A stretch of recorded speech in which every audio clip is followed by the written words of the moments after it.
In these uncertain economic times, it's easy to be worried about protecting your wealth, your hard-earned savings, and your family's financial future. Plunging interest rates, the devaluating dollar, and political unrest constantly threaten what you have worked hard to earn and all that you own. That's why now it's more important than ever to protect your assets and have the money you need to make your dreams come true. Welcome to the Global Wealth Fortress Report with successful global entrepreneur and wealth preservation expert Joel Nagel. Joel's helped thousands of people just like you protect what you have so that you can make even more and make your every dream come true. So, sit back and enjoy Joel Nagel's offshore expert advice on how you can live the good life at a great price, where the sun never sets on your financial fortress.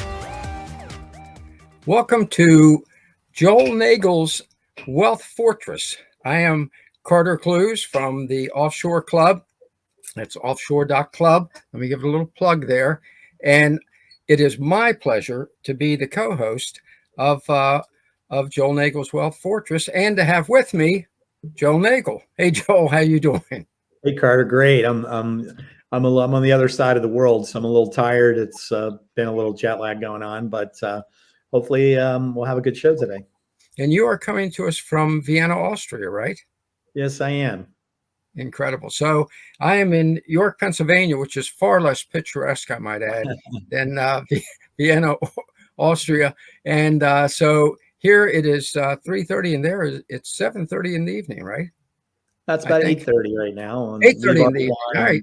We've already gone off of daylight savings, and U.S. hasn't yet. So we have this little window where we're 5 hours off, and then next week we'll be back to 6 hours.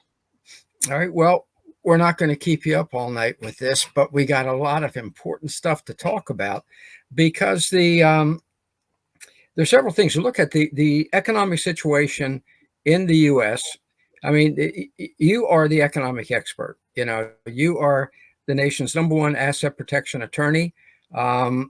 You have clients that you have been advising for years, and I have saved millions of dollars with your advice on how to protect their assets. And I don't think that's ever been more important than it is right now with what's going on in Washington. Just the assault continues. I have to laugh because some people think, well, you know, this election yesterday where the Democrats just got absolutely devastated across the country is going to make the Democrats in Washington take a step back. It's not. It's not. No, in fact, I think they're all doubling down. I just actually right before the show was reading some news feeds, and the one that caught my eye, of course, was the commercial truck driver in New Jersey who beat the longtime state president of the state Senate, whose campaign I think he financed with $153, and his campaign ad was shot on his cell phone. So good for him. I think he was able to touch and tap the discontent that people have with Washington right now. Same thing in Virginia, right? I mean, 2 weeks ago, nobody even heard of the Republican candidate, and Aaron McCullough makes the comment that parents don't belong, saying what should happen or shouldn't happen in schools. And I mean, I think that's how out of touch people are. Like, of course I want to know what's going on in my kid's school. Like that, you have no right. That's the most important thing, right? Taxes and what's happening with my kids. And so he said you have no right. You have 7 children, and he said you have no right to have any say in what is done to your children at school. Yeah, I mean, fortunately, we were in a position to send our kids to a private school, and that was exactly so. We had the choice we wanted, that they studied the things we wanted them to study, and not a lot of stuff that gets thrown in there in the name of political correctness. But coming back to your point, I mean, somebody like AOC, she doubled down and said, well, the reason the Democrats lost is because they were embracing the moderate wing of the party, and we should be even more aggressive, and instead of promising 1.7 trillion, we should be promising 7.1 trillion. And so they're just so totally out of touch with people, and I think these there's always a fall off of the party out of power in the midterm elections, but I think this is quite extreme. I mean, President Biden hasn't even been in office a year, and it's people just realize that something's wrong. And this money printing, when I see these official statistics about inflation, they're jokes. I mean, they're actually, you have to laugh or cry. It's kind of a disgrace, really, that they can tell you that inflation's at 2% or 3%. And it's all transitory. I don't know about you, but the last time I went to the grocery store, I was like horrified. And horrified. So, let me show you a little picture here. See this? For those who think there's no inflation, there's your turkey price last year, and there's your turkey price now. exactly. Okay. Unbelievable. It's going to a 25% increase in that price, along with everything else. So Yeah. you're right. And Pelosi said the same thing that Ocasio-Cortez says. Well, no, we need to spend more. We need to spend more. Yeah. And so and to spend more, Joel, nobody knows this better than you, because you're the one who is the consultant to those who have assets they need to protect. There's only one place to get that money, and that's from your clients and from the average American worker, right? Yeah, I mean, of course it is. It is everybody. This notion that, we're just going to tax rich people, it's a joke. I mean, if fuel goes up 100%, which it has in the last year, that's not a tax on wealthy. None of my clients are going to stop driving because fuel's $4 a gallon instead of $2 a gallon. That's a huge tax.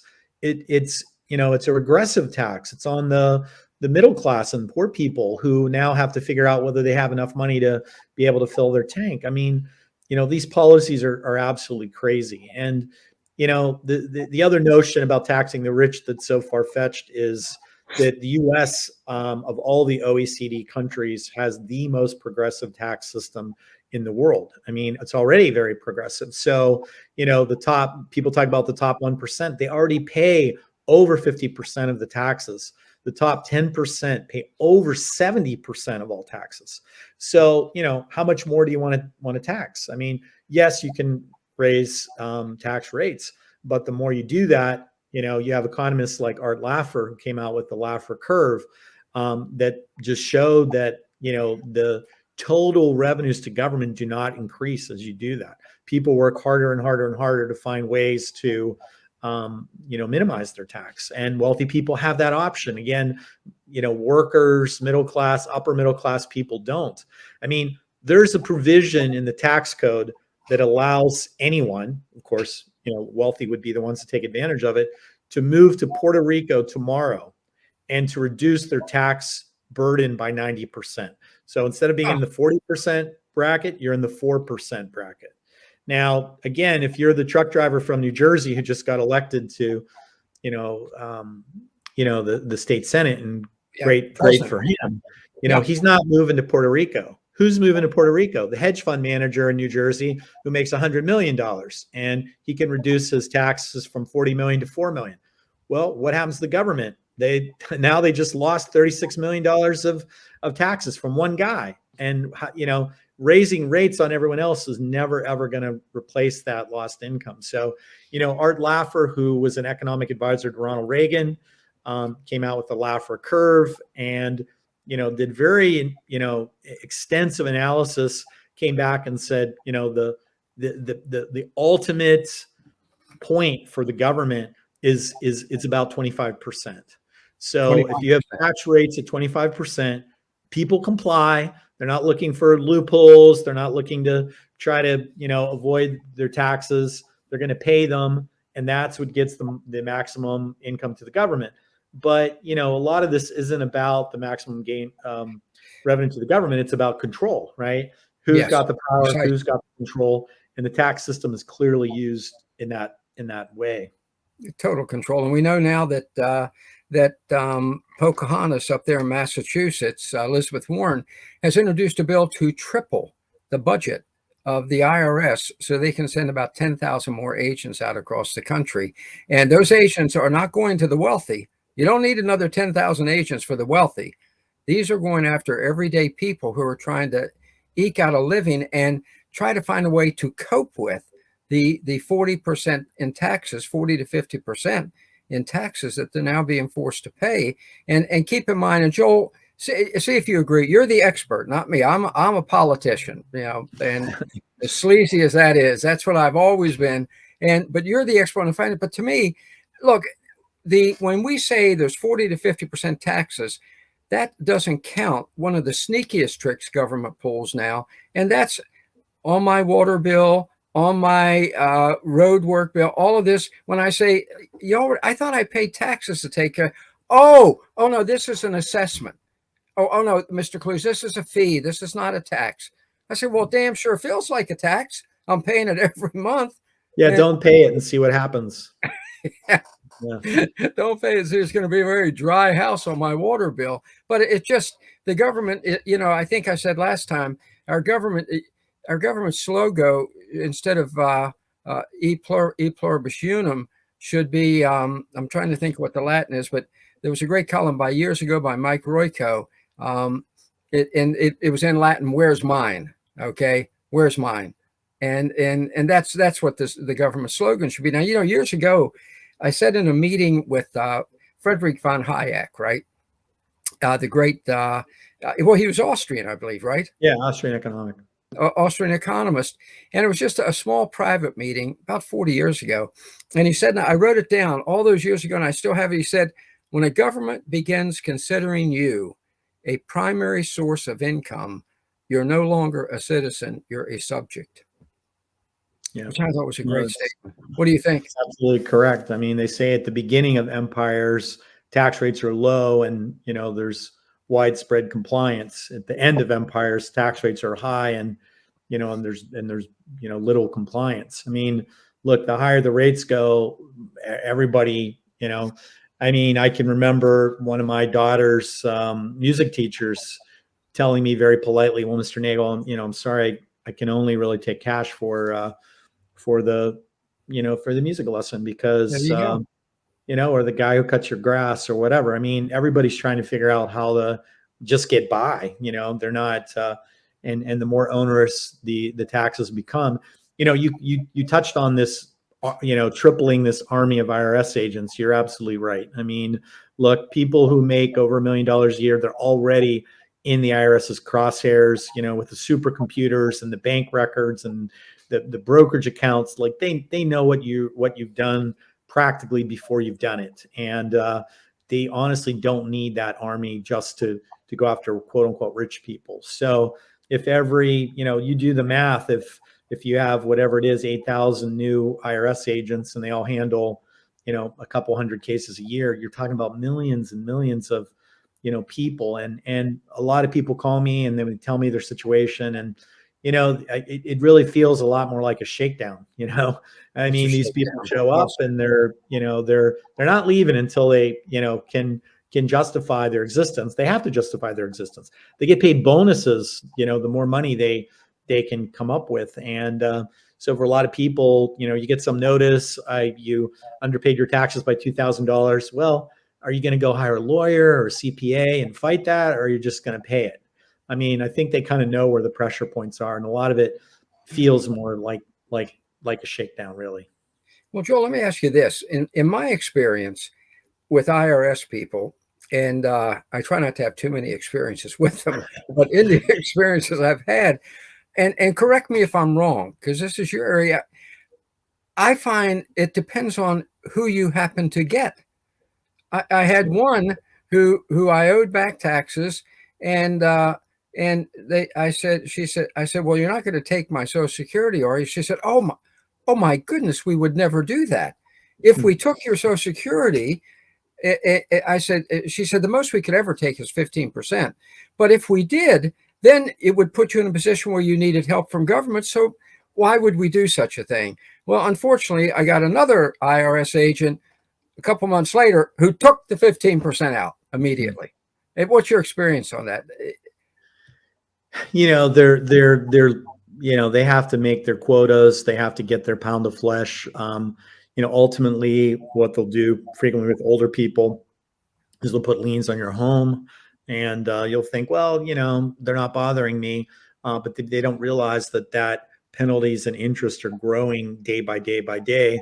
And, then the people pass away and they've got maybe a couple $100,000 house. The kids or grandkids think they're going to inherit. And in reality, the IRS swoops in at that moment and it's all gone.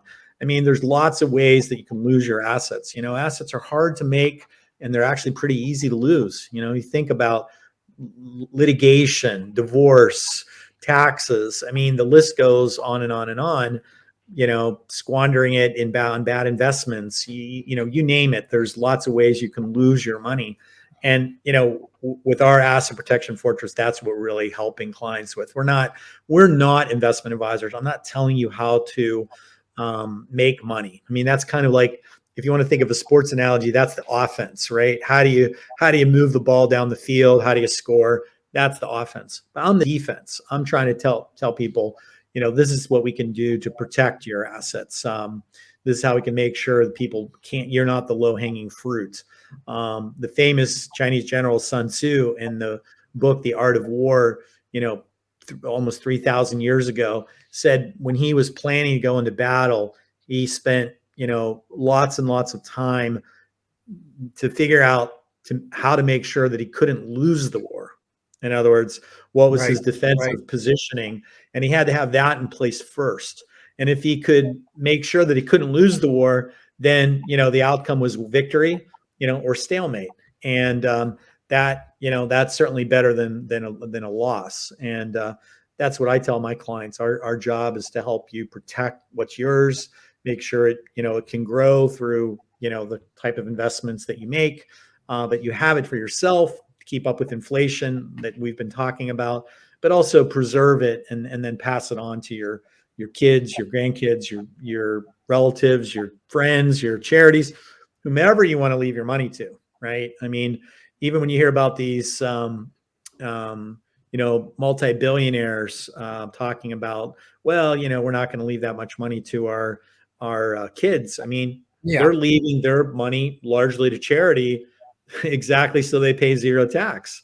I mean, again, the notion that like the estate tax, which Democrats also would like to do away with the exemptions and increase the amounts. Warren Buffett's not paying 1 cent of estate tax. Bill Gates is not paying 1 cent of estate tax. These guys know exactly how much money they have to give to charity. They're prepared to do that. They can still leave billions of dollars. They say we're only leaving a small percent, but I think what the Elon Musk, I think his net worth is something like $300 billion. $300 billion now. Yep. I mean, even if he only leaves 10% to his heirs, and the rest to charity, that combination will ensure that he pays zero gift and estate tax, and he'll pass on $30 billion. That's a pretty good deal. So when people like Gates are constantly running around boasting, I'm not leaving anything to my children, I'm leaving everything to charity, they really have an angle, right? Yeah, of course. I mean, look, there is a mentality that says, how much does somebody really need? I think Warren Buffett, he's leaving, about 10% of his net worth to his heirs. But again, those numbers, it sounds like, wow, he's a generous guy, but those numbers are still staggering. And, just like Andrew Carnegie, I'm sure the money they leave to charities will do good in the world. That's certainly their prerogative to do that. But yes, one of the elements in doing that is to ensure that they pay zero income tax, zero state tax. I can remember when Barack Obama came out with one of his big tax increases around the same time as Obamacare. And I was talking to one of my clients, said, well, what do you think about that? Are you concerned about it? He's like, no, I'm just going to go sit on the sidelines. I'm like, what do you mean? He's like, we went all to cash and I've got, $80 million sitting in the bank. And I don't have to work for the next couple of years. So, when governments think they're going to raise income taxes by raising rates, you have guys like this that say, well, they can't tax my wealth. And if I make zero income, the CEO of Apple, I think for many, many years, it was well known that his salary was $1. So how much of that $1 do you want to tax? But his net worth was in the billions. And, they can access their wealth other ways so that it's not, considered a taxable consequence. So, it would be a lot easier and simpler if we adopted policies and taxes that were logical, that were designed to reach that pinnacle that Art Laffer talks about, that 25% kind of range.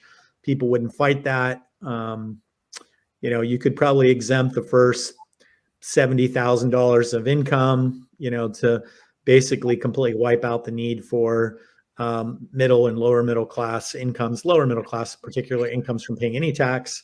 And then, maybe start with a 15% rate. Ronald Reagan did it, and people said it was going to be a tragedy, and revenues to the government exploded. So, it's kind of, it's a misnomer to think that raising taxes increases revenue. It's maybe actually just the opposite. As did John Kennedy. His first act as president was a major tax cut. Let me ask you this, because I think I want to talk in a few minutes about the President's Week 25 coming up, particularly about a guy who I have tremendous admiration for. I know he's going to speak there, Porter Stansberg. But before we get to that, let me ask you a question, because I think it hits everybody who's watching, whether they have a small amount of assets or millions in assets. What do you tell your clients who come to you and want advice about putting money in the bank? Because, and let me put in context, the reason I ask is I think my bank pays 0.01% interest on savings at a time when inflation is 14%. So I lose with every dollar I put in the bank every month. So what do you tell your clients about that? Yeah, that's a great question. The rates have been held down artificially low. The Fed has been out there buying up the government's own debt to keep rates artificially low. There's been some signaling that they're going to ease up on that, which in theory means rates will rise. The problem with that, of course, is there's so much government debt, and they're only able to service it because interest rates are so low. If interest rates go up, then how does the government service its debt? And we'll get to the point where no matter what happens, there's just not enough revenue to even service the interest, let alone the principal on the debt. And we're rapidly getting to that point. But for the individual, to me, the 0.1% is, that's not a reason to put my money in a bank at all. I mean, I would be looking for productive uses of the money, and some people think that we may be going through a melt up in the markets. Right. Again, because people don't have any other place to put their money. So a lot of money is going into the market. If I was going to put money in the market right now, I wouldn't be looking at the high flying stocks. I'm not looking at, Tesla with, infinite PEs, even though I really do like the company. But, I'm probably going to be looking for boring companies that, kick out a nice dividend. I'm going to be looking at pharmaceuticals and banks. I mean, banks are a great example. They'll pay you 0.1% to be a depositor, but if you buy a good bank stock, you might still get between 3 and 4% dividend. Plus, the value of the shares potentially is going to go up as well. So, if the share goes up 5% and you get, a 3% dividend, I mean, the 3% dividend alone is 30 times greater than what the bank's going to pay you to put the money in on deposit. So there are things that you can do. I mean, I personally, if I like hard assets, I like real estate, I like gold, and I'm sort of late to the party, but I like and respect the whole crypto complex. The thing I like the most about Bitcoin is it's got a finite number. Some people say, that's not worth anything. Well, what's the US dollar worth? I mean, it's only worth something because we believe it's worth something. And by the way, the US dollar is unlimited. There's unlimited production. The production of new bills is around the clock, 24 hours a day. Bitcoin's fixed. And that's, I think, why we see the number of, in Bitcoin, it is very volatile. So I'm not suggesting that everybody runs out and puts all their money in Bitcoin. You have to have sort of a strong disposition to live with the volatility. But the volatility, on the trajectory over longer periods of time is almost nothing but up. So yes, on any given day, it could be up 10%, down 10%, even more. But at my conference, I know we're going to talk about President's Week next. Yeah. At my conference Yeah. last year, Good Bitcoin segue. was $17,000, and today it's $62,000. And yes, there's been a lot of volatility in between, but that move from 17 to let's say over 50, to me seems rather permanent. And there's going to be volatility, this next year as well. But I think if we're having this conversation a year from now, we're probably going to be talking about $100,000 Bitcoin. So, the interest rates are so low, so artificially low, that it is forcing people to look for alternatives. So whether you go with a big cap pharmaceutical, oil company, bank that can pay you a dividend, whether you have a little appetite for speculation, of a cryptocurrency, I think these things are going to do well, just because what else can you do with your money? We're going to get any return. And that's why you see institutional investors, hedge fund managers, wealthy individuals, moving into those same areas so they can get some return.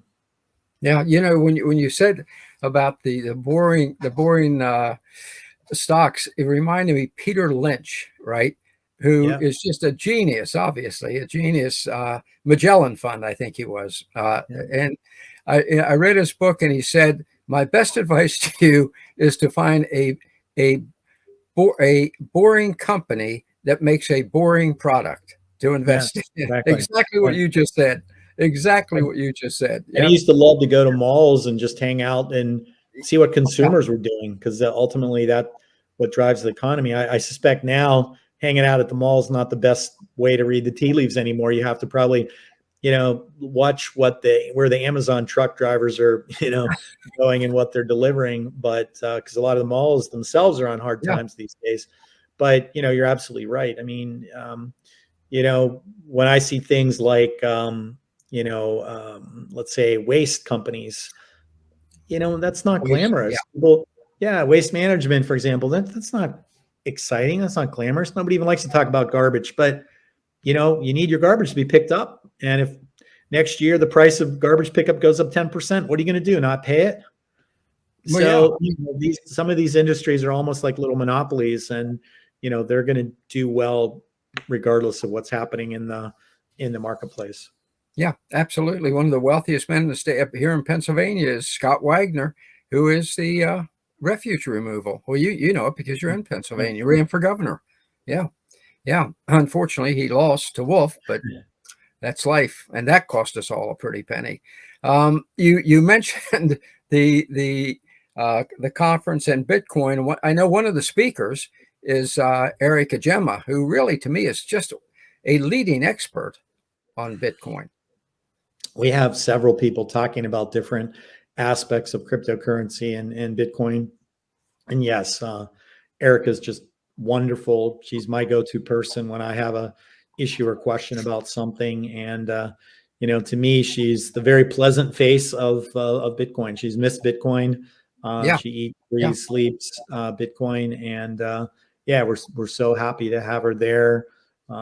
She invited me to come and speak at the Miami Bitcoin conference this past year, and that was a fantastic event.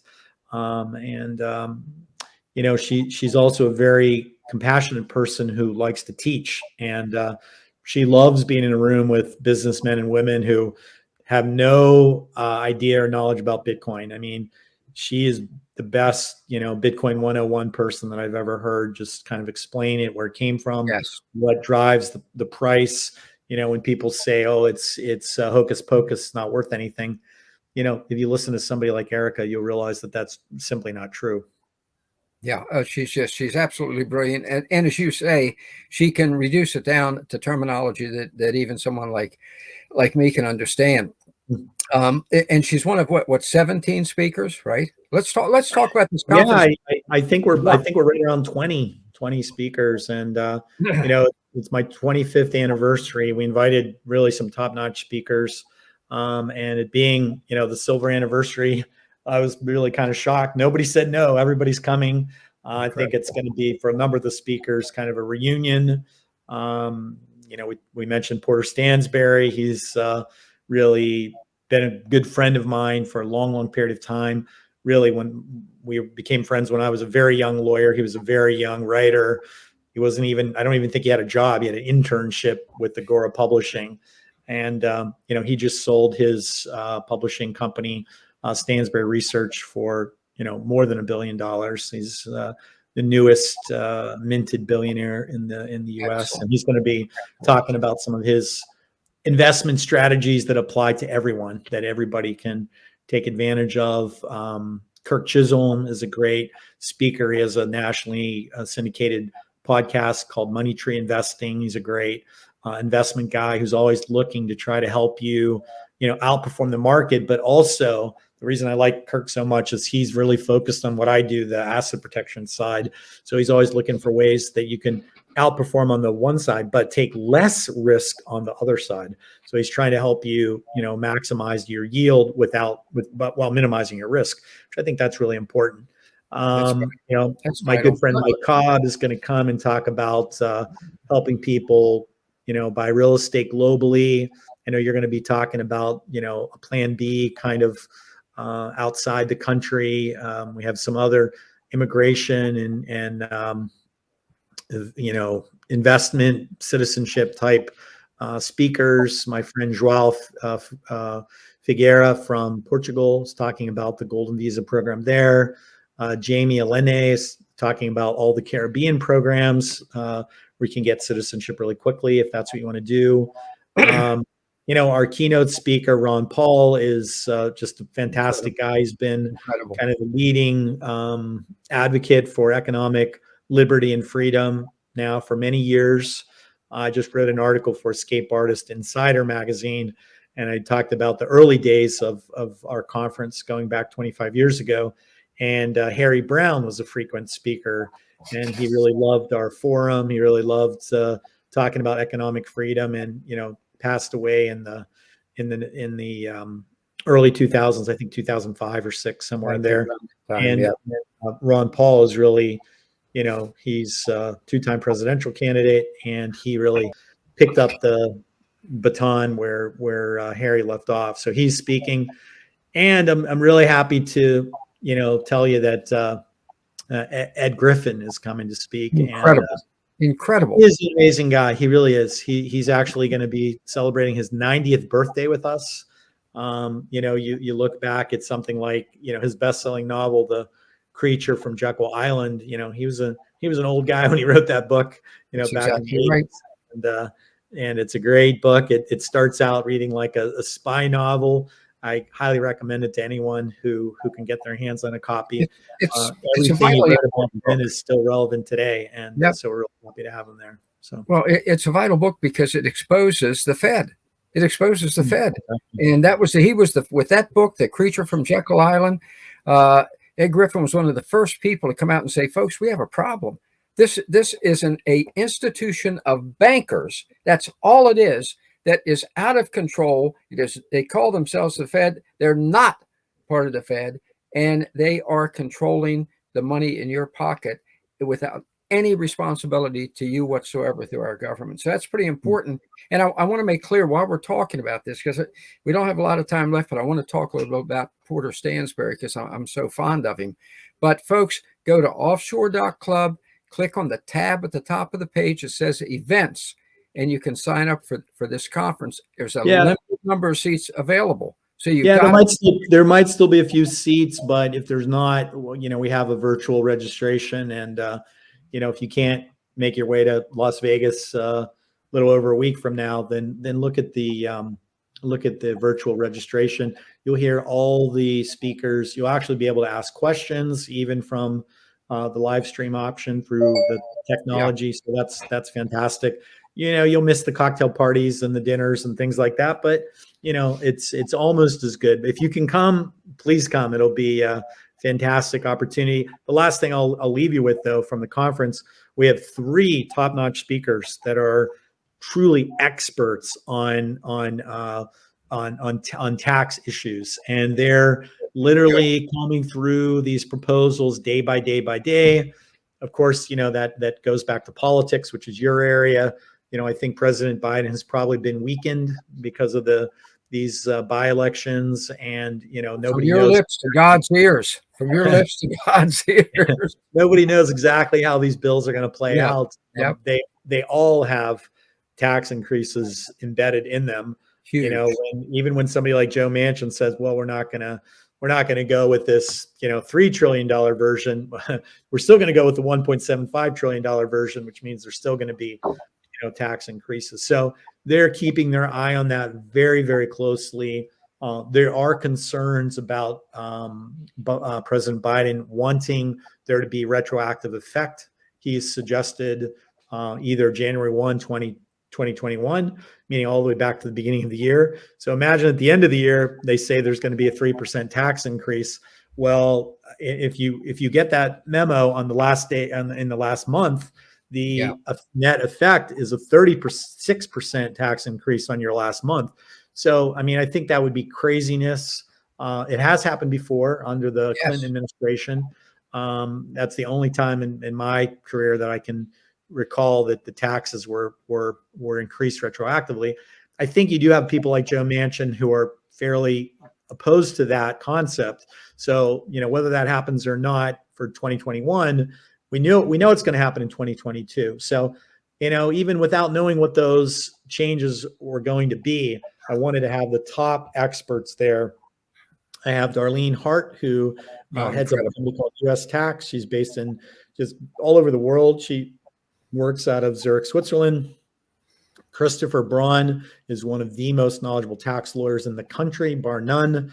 I mean, he stays up nights reading the minutia of proposals and the Senate committee draft versus the House committee draft. And, he sends me synopsises that are 35 pages, and he's breaking down a bill that's, 2,000 pages. And then Mari Glazer is a good friend of mine. He's an accountant, CPA. He's in his early 80s, another octogenarian at the conference.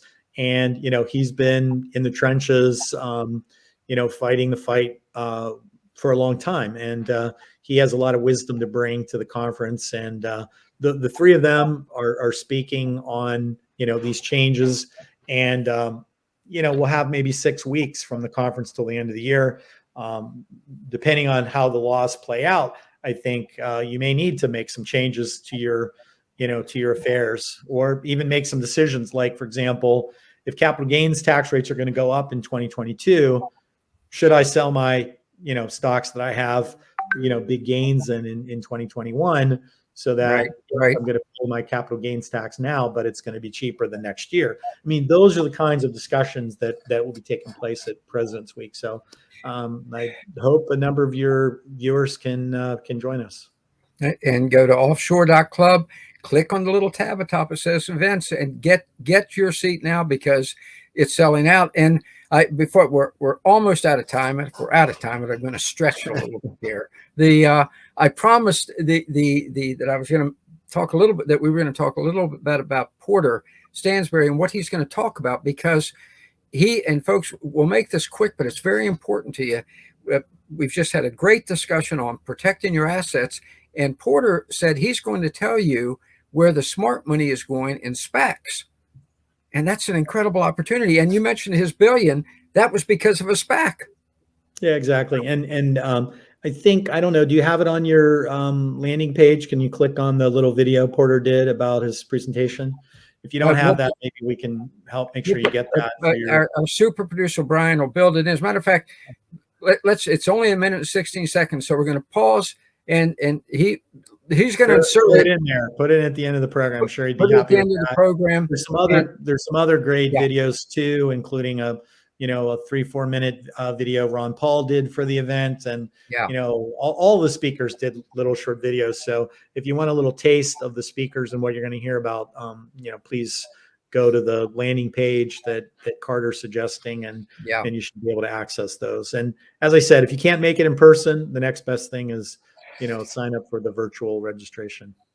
And if you go to offshore.club, here's this shameless self-promotion. If you go to offshore.club and sign up for the daily Offshore Gazette, Offshore Club Gazette, you will be getting these videos in your Gazette over the course of the next week or so.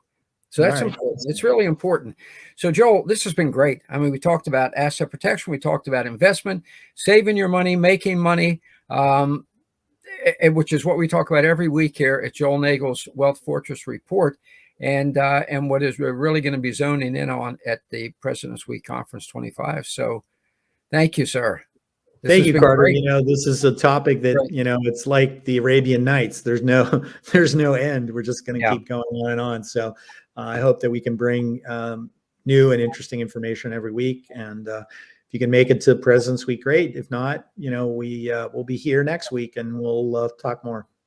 Okay. And as you know, I'm old enough to remember the Huntley-Brinkley report. Joel saying, I never heard of that in my life. That was before Walter Cronkite. That's how long ago it was. And the way they close, and I do remember David Brinkley. I think that's was. Well, there we go. Yeah. Huntley-Brinkley closed every evening. I can do this now because Joel, it's nighttime where he is. Every evening they would each turn to the other one and say, good night, Chet. Good night, David. Well, good night, Joel. Thanks for joining us. Good night, Carter. Thank you. It's always a pleasure. Thanks for joining Joel Nagel and the Global Wealth Fortress Report, a whole new approach to asset protection and estate planning, so that now you can live the good life at a great price, where the sun never sets on your financial fortress.